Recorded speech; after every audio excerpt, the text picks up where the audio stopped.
Ang church, while ang yawa ga solwin, mga igsoon, ang church, relax.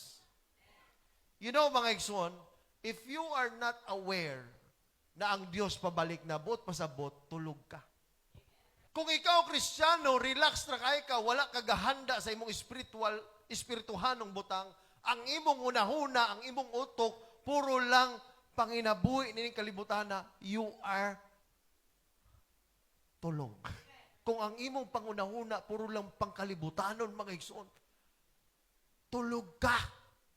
Kung nagapadayon ka sa bisyo, kung nagapadayon ka sa kalibutanon na aktibidad, mga igsoon, nagapasabot na tulog ka nga Kristohanon.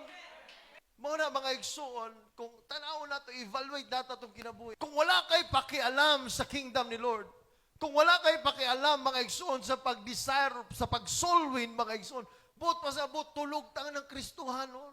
Busa, ingon sa Bible, therefore, let us not sleep as others do, but let us watch and be sober, mga igsoon. Muna, mga igsoon, mangmata ta, wake up, be vigilant, mga igsoon.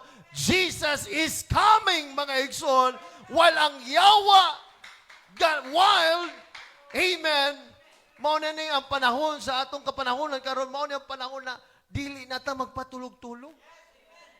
Amen, dili na ta magluod-luod. Hallelujah.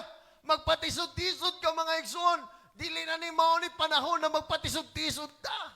Di ni panahon, mga igsoon, magpa-relax-relax ta. It's about time, mga igsoon, na mag-alab ang atong kasing-kasing. It's about time, mga igsoon, na magmainiton ta sa pag-alagad sa Ginoo. It's about time, mga igsoon, na magpagamit ta sa Ginoo. Praise God.